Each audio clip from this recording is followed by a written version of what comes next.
Tepat tahun 1995. Sebut saja di sini namanya Pak Sanusi. Di tahun itu, masalah ekonomi menjadi faktor yang menentukan pola pikir atau sudut pandang tentang kehidupan bagi setiap orang. Banyak orang yang tak bisa berpikir panjang sampai akhirnya terjerumus ke sebuah lembah kesesatan karena dukungan keadaan. Nah, pada tahun 1999, di ibu kota, ada demo besar-besaran. Saat penurunan era baru ke era demokrasi, Pak Sanusi saat itu berada di Jakarta. Beliau merintis usaha di sana. Namun karena adanya demo itu, usaha yang ia miliki kacau balau. Hampir setiap ruko yang dia punya hancur tanpa sisa. Sebuah ujian berat bagi Pak Sanusi yang membuat dia harus merelakan kalau usahanya itu benar-benar hancur tanpa sisa. Beliau masih bersyukur. Alhamdulillahnya, dia masih diberikan keselamatan dari amukan demo yang begitu luar biasa. Mau tak mau, Pak Sanusi dan keluarganya harus kembali ke kampung halaman tanpa sedikit pun uang ia bawa. Ketika sampai di kampung halaman, Pak Sanusi benar-benar terpuruk. Aset-aset yang dimilikinya itu berada di ruko, tapi tak satu pun yang dapat ia bawa. Sampai ketiga anaknya harus merasakan dampaknya, yaitu harus putus sekolah. Tak terbayangkan bagaimana keadaan Pak Sanusi waktu itu. Jakarta, tempat di mana ia merintis usahanya dari nol sampai sukses, tapi hilang dalam waktu sekejap. Semenjak keluarga Pak Sanusi pulang kampung, hampir 1 tahunan, anak-anaknya tak melanjutkan pendidikan lantaran mengurus surat kepindahan dari Jakarta ke kampung membutuhkan biaya yang tak sedikit. Pak Sanusi pun harus pikir otak, bagaimana caranya agar keluarganya ini bisa bertahan hidup. Skill yang dimilikinya ini di bidang dagang, sementara di kampung halamannya, usaha bentuk dagang ini tidak mudah, apalagi lingkungannya, lingkungan tani. Waktu itu, orang tuanya Pak Sanusi meminta sama Pak Sanusi untuk membantunya di sawah. Namun Pak Sanusi tidak mau menggarap sawah milik orang tuanya. Tapi karena keadaan yang memaksanya, sampai akhirnya Pak Sanusi merasakan bagaimana rasanya kerja di sawah sampai 1 tahun lamanya. Hasil yang diperoleh pun pas-pasan untuk makan di setiap harinya. Pak Sanusi benar-benar sudah putus asa. Kalau aku kayak gini terus, bagaimana nasib masa depan anak-anakku? Ya, kalau makan memang gak kurang, tapi bukan cuma makan saja yang kami butuhkan. Pak Sanusi ngelamun sendiri, membayangkan bagaimana masa depan anaknya kelak kalau dia seperti ini terus. Sampai akhirnya, satu lamunan ini membentuk sebuah pemikiran ketika dia melihat pohon besar di sebuah area sawah tersebut. Mungkin yang namanya pesugihan itu benar-benar ada, pikir Pak Sanusi. Apa kiranya aku itu kesana saja? Coba ajalah, daripada aku kayak gini terus, capek. Pak Sanusi pun nanya ke beberapa warga sekitar. Pak, itu pohon besar itu ada penunggunya ndak? Tanya Pak Sanusi kepada orang. Yang namanya pohon besar, pasti ada penunggunya Sanusi. Dimanapun tempat, apalagi tempat angker kayak gitu, sudah pasti ada. Cuman di sini ada kuncinya. Kamu harus hati-hati. Kuncinya siapa, Pak? Tanya Pak Sanusi. Pak Wajo, dia kuncen di tempat itu. Memang kenapa, Pak? Kok dikasih kuncen, padahal kan cuman pohon besar kayak gitu? Jangan sembarangan, Sanusi. Kamu kan warga sini, tapi kamu gak tahu kalau tempat itu biasa digunakan untuk ritual. Sudah banyak orang luar yang ke situ untuk melakukan ritual agar dikasih rezeki dan menjadi orang sukses. Wah, yang benar, Pak.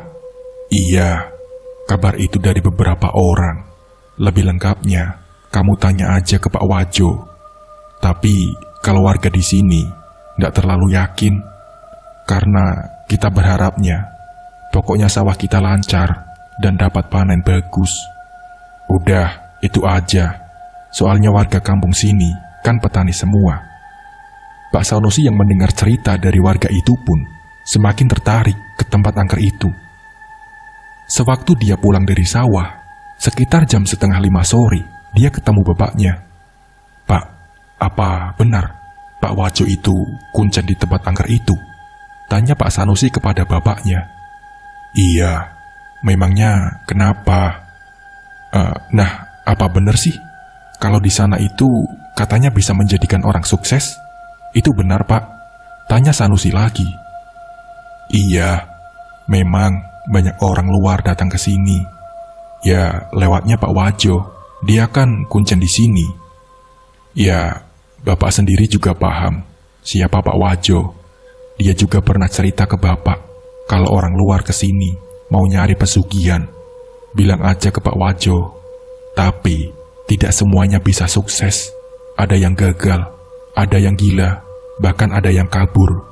Kalau sepulangnya dari situ, satu rombongan mati semua karena kecelakaan. Ya, mungkin kalau pas dikasih rezeki sama penunggunya itu, ya membuahkan hasil. Tapi kalau enggak, ya akan berdampak buruk ke kita." "Oh, jadi enggak semuanya bisa ya, Pak?"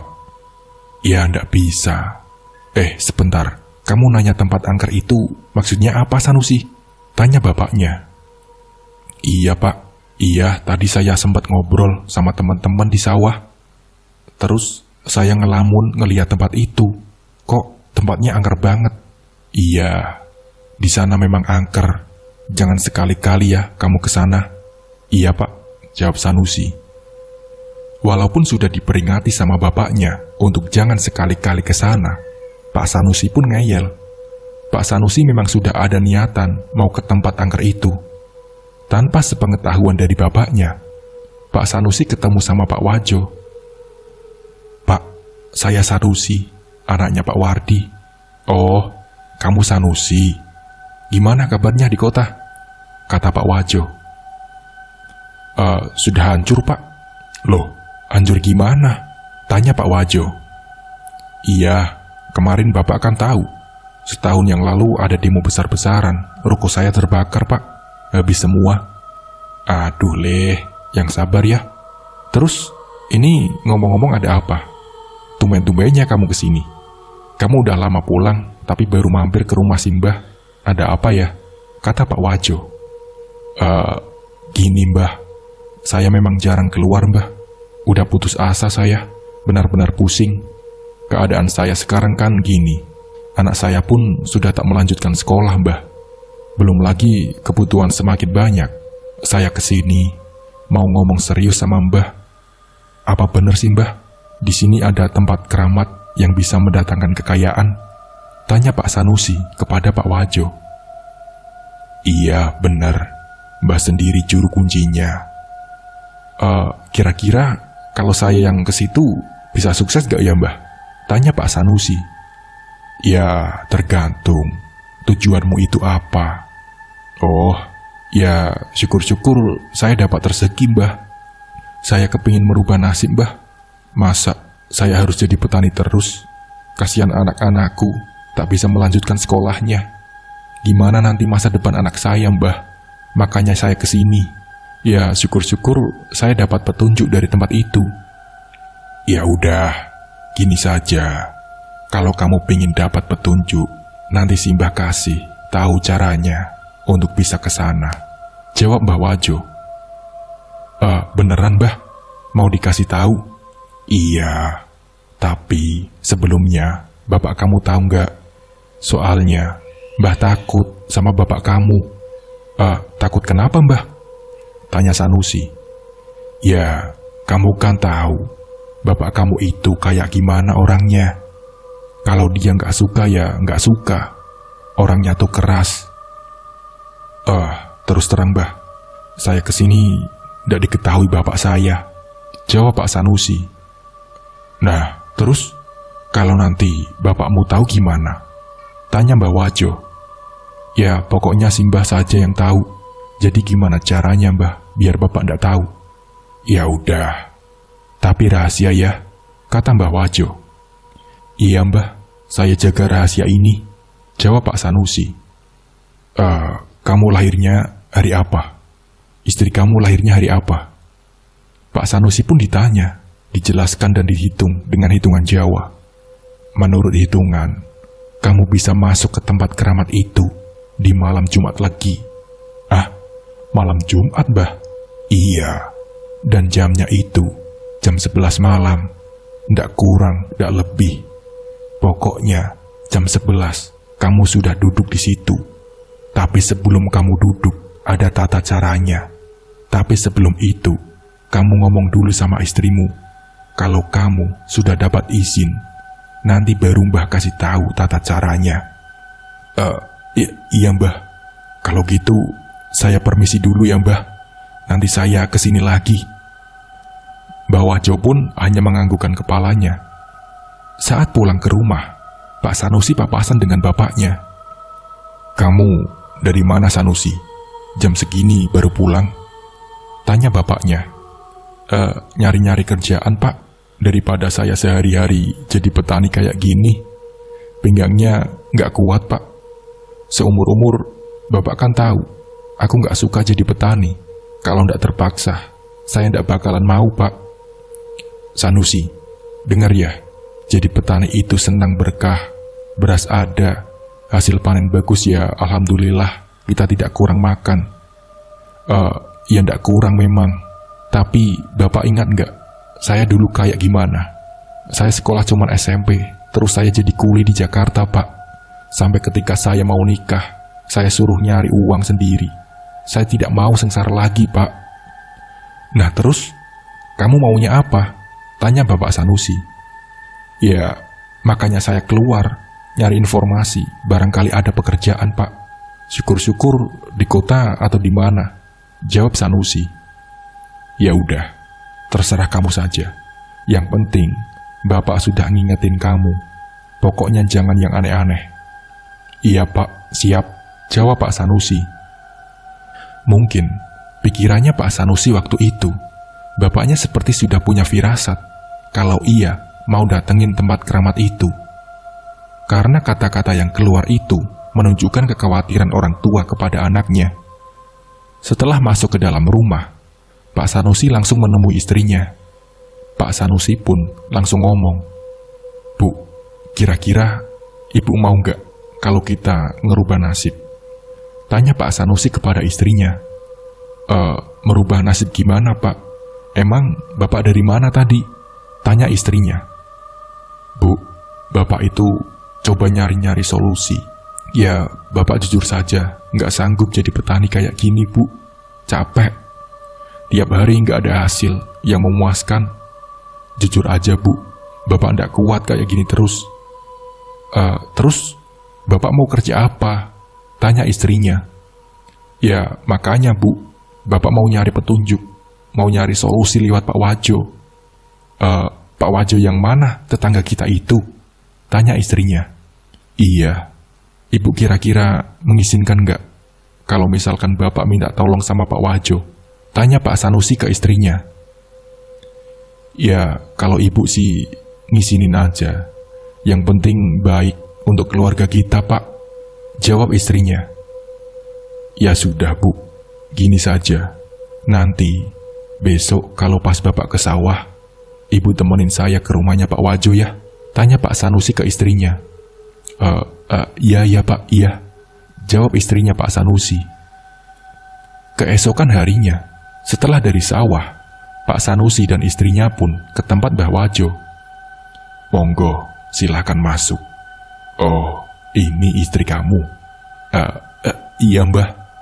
Istri saya minta dijelasin tentang obrolan kita kemarin Mbah. Jadi, begini Bu. Suamimu ini ingin dapat petunjuk agar hidup kedepannya itu lebih enak. Nah, untuk bisa mendapatkan petunjuk itu, suami kamu itu harus tirakat atau semedi. Apakah Ibu mengizinkan? Jadi, nanti kalau misalkan bertapa itu bisa mendapatkan petunjuk atau ilham yang bisa memberikan jalan kemudahan untuk suami kamu. Katanya, suami Ibu itu nggak betah jadi petani, ingin merubah nasib. Kalau memang jodoh, rezekinya ya pasti bisa. Emang ini apaan sih Mbah? Semedi gimana? Kata istri Pak Sanusi kepada Mbah Wajo. Gini, saya jelasin dulu.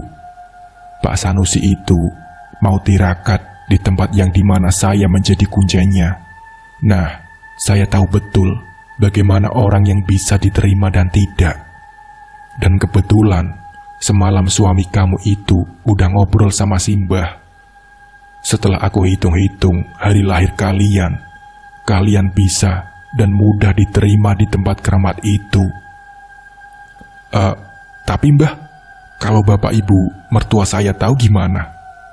Makanya kamu diajak ke sini sama suami kamu itu, biar nggak diketahui sama bapak ibu kamu. Yang penting kamunya jaga rahasia. Iya Mbah. Nah terus gimana? Suami kamu diizinkan? Ya pokoknya yang baik buat keluarga nggak masalah Mbah, kata istrinya Pak Sanusi. Setelah mendapatkan izin dari istrinya Pak Sanusi, Mbah Wajo pun menjelaskan. Begini intinya, kalian kan sudah sepakat. Nanti pas Jumat Legi, seperti apa yang sudah Simbah jelaskan ke kamu datang itu jam 10 malam ke sini. Nanti semuanya Mbah jelaskan. Yang penting, kalian balik saja dulu.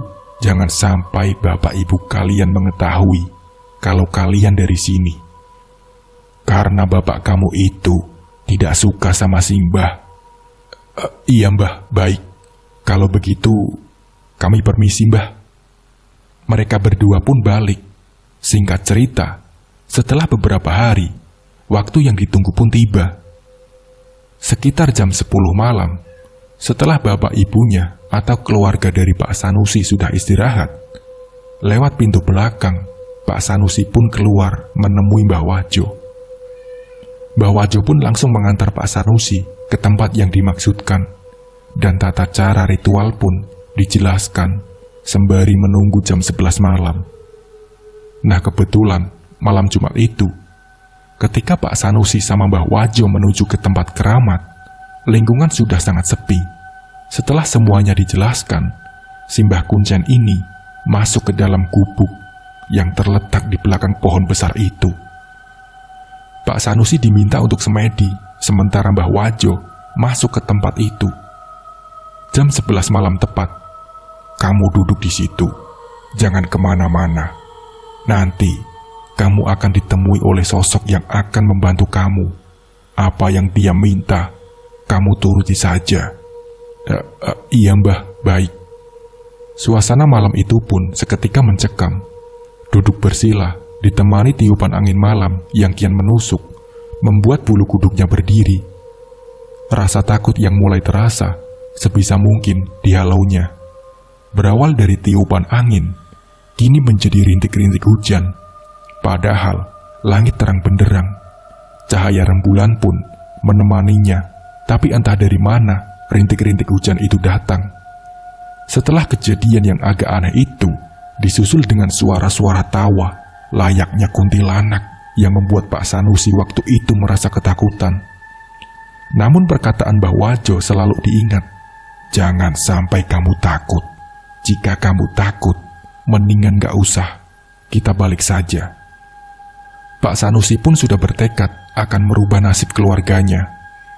Ketika mantra yang sudah diajarkan itu dibaca, Pak Sanusi melihat tempat keramat itu seperti bukan pohon besar yang ia lihat sebelumnya, tapi sebuah istana kerajaan.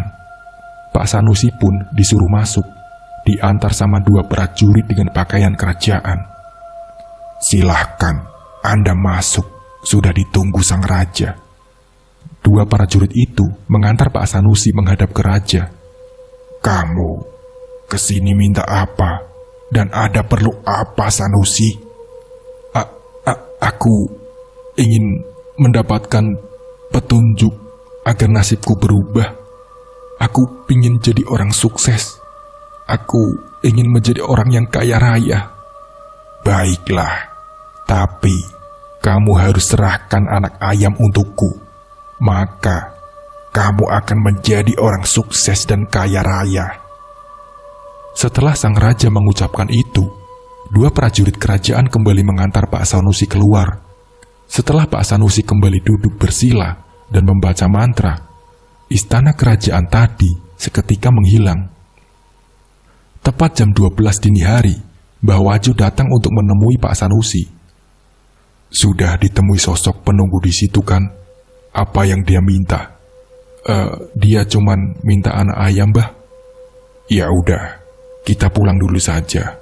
Ngobrolnya dilanjutin di rumah.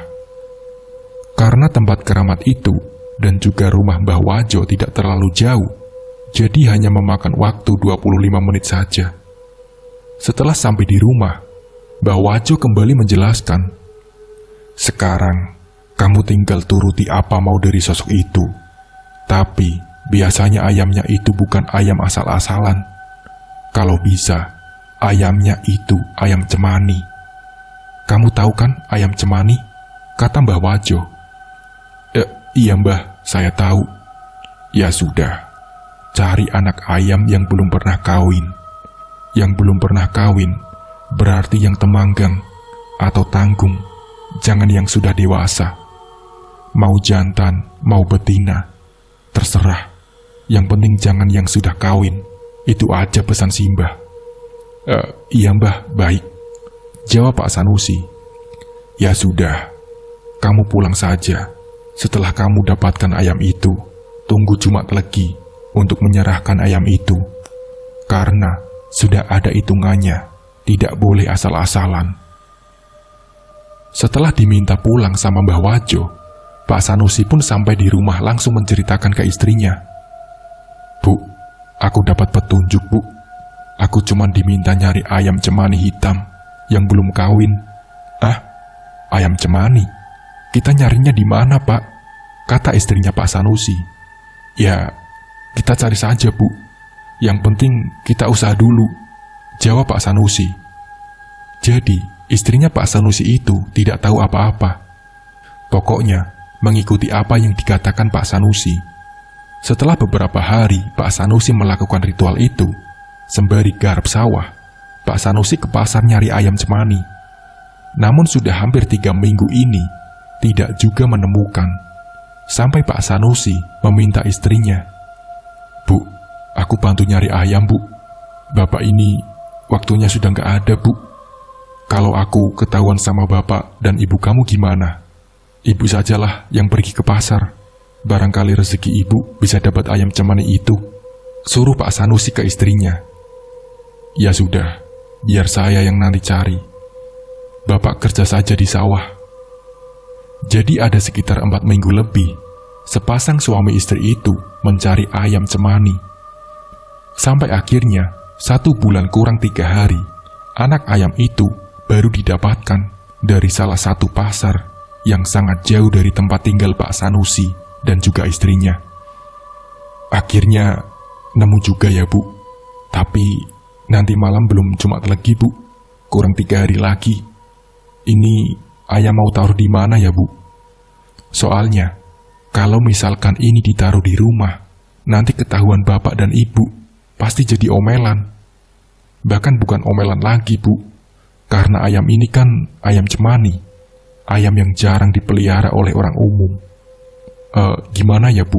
Mau dibawa kemana ayam ini, Bu?" tanya Pak Sanusi ke istrinya. "Kalau ditaruh di rumah Mbah Wajo gimana, Pak?" kata istri Pak Sanusi. "Ya udah, ayo kita ke sana sekarang," jawab Pak Sanusi. "Mbah, saya sudah dapatkan ayamnya. Saya titip ayamnya di sini saja ya, Mbah," kata Pak Sanusi ke Mbah Wajo. "Ya sudah, sini. Taruh saja di dalam rumah si Mbah, biar tak rawat," jawab Mbah Wajo. Setelah tiba waktunya, sekitar jam 10.30 malam, di malam Jumat Legi, Pak Sanusi menemui Mbah Wajo dan langsung membawa ayam tersebut ke tempat keramat itu. Anak ayam itu diletakkan di bawah pohon besar. Tepat jam 11 malam, Pak Sanusi mulai membaca mantra. Istana kerajaan tak menampakkan wujudnya lagi. Namun, terdengar suara jeritan dan tangisan meminta tolong dari berbagai sudut. Suara itu membuat Pak Sanusi merasa ketakutan. tiba-tiba bayangan orang yang disiksa semakin jelas di hadapannya. Alam bawah sadarnya Pak Sanusi melihat banyaknya orang-orang tersiksa, dicambuk, ditarik, tanpa rasa belas kasih. Apa ini? Kenapa aku melihat seperti ini? Kata Pak Sanusi. Tapi tekad-nekadnya, Pak Sanusi masih tetap bulat. Dia tetap baca mantra, walaupun melihat banyaknya orang yang tersiksa dengan tangisan minta tolong, jeritan anak-anak, sama orang tua, semuanya itu disaksikan oleh Pak Sanusi. Setelah apa yang dilihat tadi, kedua prajurit ini kembali datang dan kerajaan itu mulai terlihat kembali. Sementara penampakan yang tadi Pak Sanusi lihat sudah menghilang. Pak Sanusi diminta masuk. Saat masuk itu, sang raja berkata, "Bukankah kamu sudah melihat itu semua? Siapapun yang akan menjadi pengikutku, jika orang itu membangkang, maka akan tersiksa." Aku tidak akan membangkang, Raja, kata Pak Sanusi. Bagus. Sekarang pulanglah dan aku akan kabulkan semua permintaanmu dan potong anak ayam itu untukku. Iya, Raja, jawab Pak Sanusi.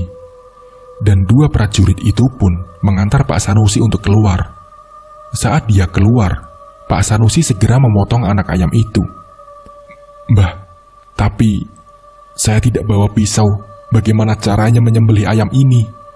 Tenang, Mbah sudah siapkan. Jadi, si Mbah tahu kalau ayam ini bakal saya potong, Mbah, kata Pak Sanusi lagi. Iya tentu, sudah pasti kamu disuruh potong ayam itu, jawab Mbah Wajo. Pemotongan ayam itu pun dibantu Mbah Wajo dengan memegang bagian kaki sama sayap, sementara bagian kepala dipegang sama Pak Sanusi. Di kegelapan malam, di bawah pohon besar, saat kepala ayam itu dipegang oleh Pak Sanusi dengan pisau yang ada di tangan kanannya, dia sudah siap untuk menggorok leher ayam cemani yang sudah di depan matanya. Namun dalam sekejap yang dia lihat oleh Pak Sanusi itu bukan ayam, tapi anak kandungnya yang paling terakhir.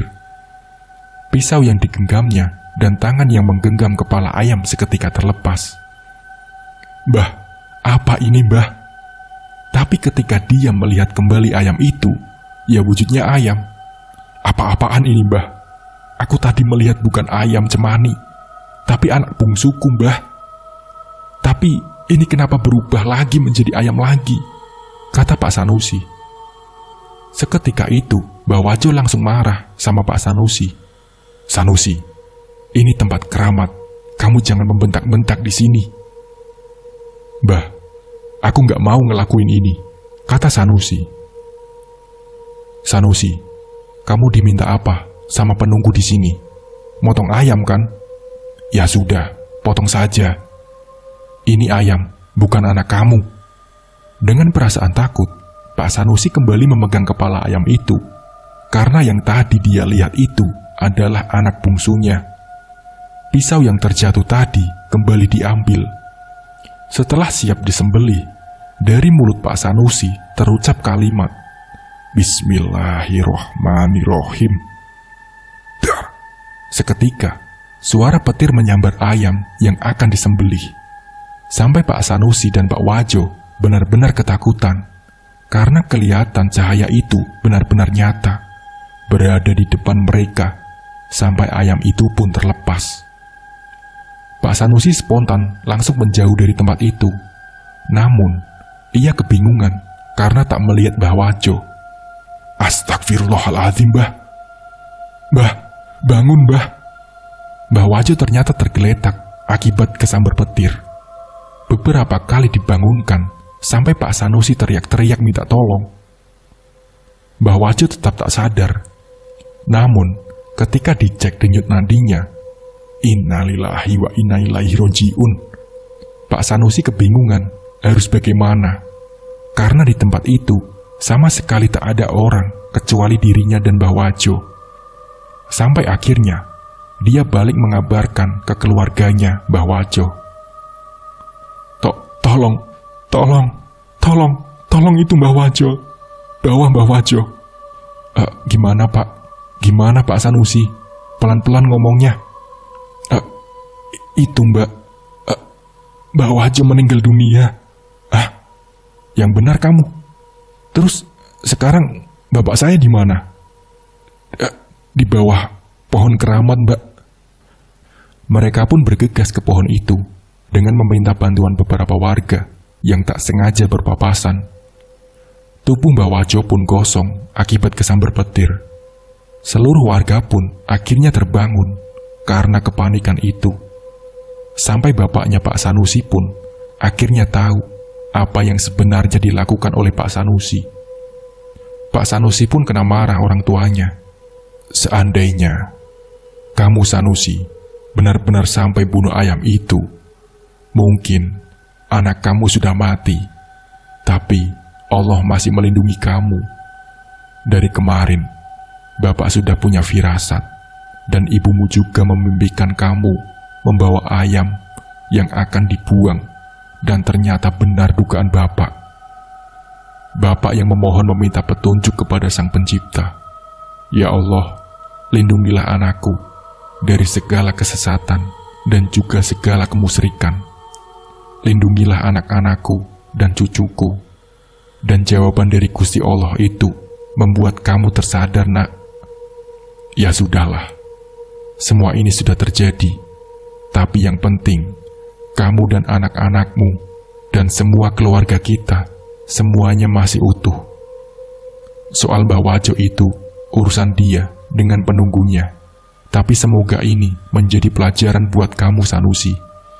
Jangan pernah sekali-kali kamu berpikir untuk mendapatkan kekayaan yang mengorbankan nyawa anak dan keturunanmu. Ingat pesan Bapak, pesan ibumu. Kamu ini anak laki-laki, dan memang Bapak tidak pernah mendidik kamu, membesarkan kamu dengan pendidikan yang layak, seperti anak-anak pada umumnya. Maafkan Bapak, Nak. Dulu Bapak itu cuma buruh tani, yang alhamdulillah sekarang sudah punya sawah, dan sawah itu akan menjadi hak milik kamu. Kamu tinggal ngelola saja. Kenapa Bapak meminta kamu menjadi seorang petani? Agar kamu tahu jerih payahnya menjadi orang susah kayak gimana. Agar kamu tahu dan merasakan bagaimana yang namanya selembar uang itu sangat berharga. Agar kamu jangan merasa semua itu adalah kamu yang memiliki. Semua itu butuh perjuangan, Nak. Semua itu butuh proses untuk bisa menjadi orang sukses. Bapak bersyukur sudah punya banyak petak sawah. Tapi semua ini juga Bapak usahakan untuk kamu dan anak-anak kamu. Karena kamu cuma anak Bapak satu-satunya, Sanusi. Jadi pesan Bapak ini, jangan pernah sekali-kali kamu datang ke tempat keramat atau apapun yang terkait dengan kemusyrikan. Sekarang, kalau kamu mau buka usaha silahkan. Jual sawah Bapak. Bapak ikhlas daripada kamu harus mengorbankan anak kamu sendiri. Bapak masih ada sawah yang Bapak bisa digarap. Mendengar perkataan bapaknya ini, Pak Sanusi, istri serta anak-anaknya menangis. Kenapa Bapak tidak menyekolahkan anak-anak kamu? Karena agar kamu sebagai kepala keluarga itu berpikir bagaimana caranya mendidik anak yang benar. Sudah, insya Allah, kalau Tuhan yang berkehendak itu, tidak ada yang tidak mungkin. Anak-anak kamu saat ini putus sekolah, itu nggak apa-apa. Masih ada waktu. Semoga Allah berkehendak untuk membuat anak-anak kamu lebih sukses ke depannya dan mengetahui bagaimana jerih payah seorang bapak, seorang ibu, untuk bisa menafkahi dan mendidik anak-anaknya. Pak Sanusi pun menangis, meminta maaf, memohon ampun sama bapak ibunya. Maafkan saya ya Pak, Ibu. Pak Sanusi bersyukur punya seorang bapak yang ternyata maksud dan tujuannya menjadi buruh tani adalah untuk mendidik dia menjadi seorang yang mandiri. Nah, seperti itulah ceritanya. Sebuah kisah atau pengalaman hidup dari pasangan ini semoga menjadi pelajaran untuk kita semuanya. Ambil sisi baik dan positifnya dari apa yang diceritakan. Semoga dari kisah ini, kita bisa menjadi seseorang yang lebih baik lagi. Mungkin cukup sekian dari saya. Wassalamualaikum warahmatullahi wabarakatuh.